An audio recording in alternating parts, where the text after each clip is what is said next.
Linda. How great to hear from you. It's been a long time. You know Annie has gone back to work? Yep, she's selling real estate. Matter of fact, she's showing a house right now. So I'm helping with the shopping nowadays, even learning to cook. Say, this is costing you money. We've been talking a long time. You don't mind? Well, let me tell you about Edgar's stamp collecting merit badge. So this is how you help out the wife, huh? This is a fine mess. No big thing. I'll just rewrap the hamburger and put it in the freezer. It was only out a few minutes. A few minutes? It was more like a few hours. I'll bet you didn't know that harmful bacteria in meat like that hamburger can double in 20 minutes. Whoa! I must have a whole herd of bacteria in there by now. If you cook that and eat it, your whole family could get sick. You've got to remember to keep hot foods hot and cold foods cold. Hot means over 140 degrees, and cold means under 40 degrees. But this smells all right, and it looks fine. You can't see harmful bacteria, and you can't always smell them, but they can really make you sick. Well, I was going to make chili with that hamburger for the family tonight, but I guess I'll find something else. I'll just bake this chicken. That's simple enough for a newcomer like me. And just a minute, Fred. What now? I haven't done anything yet. Did you wash your hands? No, my hands are clean enough. You've got to keep everything you use very clean, and that includes your hands. Wash your hands in warm, soapy water for at least 20 seconds. And work the lather in between your fingers and under your nails. And also, Fred, get in the habit of taking off that ring when you're cooking. Bacteria like to hide under jewelry. And never prepare food while you have an open sore on your hands, even if it's bandaged. Sores are loaded with bacteria and other germs. Now, Fred, those vegetables, are they for the salad? Some, yes, for a nice salad. You shouldn't put chicken and vegetables together on the board. Hey, Fred, you have to wash that knife and your hands again. I do? Why? Because bacteria from the chicken may be on your hands, on the cutting board, and on that knife. You have to clean all three of them. Otherwise, the bacteria can get into your salad and... I know, and make your family sick. That's right, Fred. It's called cross-contamination. Bacteria are hitchhikers. They can't travel by themselves, but they can cling to things, and as you already know, they can multiply fast. Fred, I've got to have another word with you.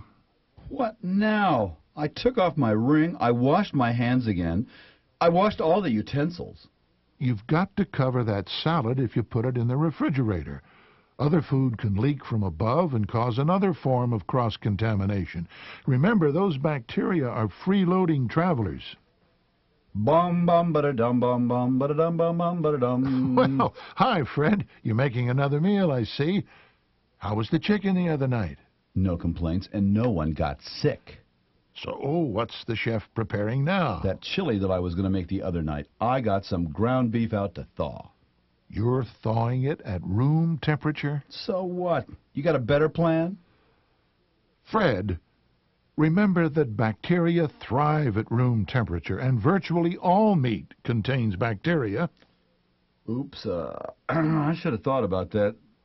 So now what can I do? Well, you can let it thaw in the refrigerator, although that takes some time.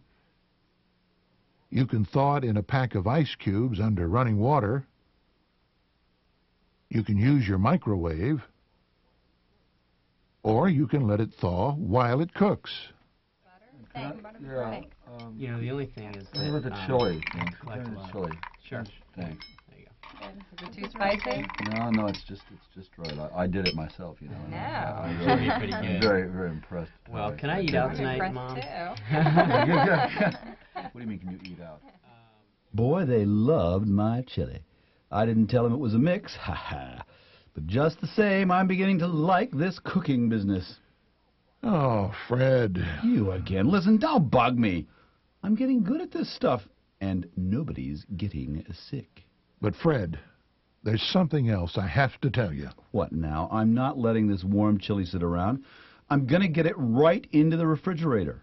Yes, you've got the right idea, but the wrong method, Fred. How's that? Well, in a deep container, there will be portions in the middle that won't cool fast enough to prevent bacteria from multiplying. Use a shallow container or several small containers when you put such hot foods into the refrigerator or freezer. Well, that makes sense. You're getting the idea, Fred. You're going to save your family many a stomach ache, or worse. We gourmet cooks need to know the food safety rules as well as the recipes. Like keep hot foods hot and cold foods cold, because bacteria can double their numbers in 20 minutes. Hot means over 140 degrees, and cold means under 40 degrees. And wash your hands before starting to cook and after handling raw foods. Washing your hands means using warm soapy water for at least 20 seconds. Take off all rings and jewelry during meal preparation. Remember, bacteria like to hide under jewelry. Never prepare food if you have an open sore on your hand. Keep all utensils clean to avoid cross-contamination. And that means washing your knife and cutting board after each use. Store leftovers in shallow containers so that all portions will cool quickly. Cut cooked meat into strips of about 3 inches so it can cool evenly in the refrigerator. Bon appetit!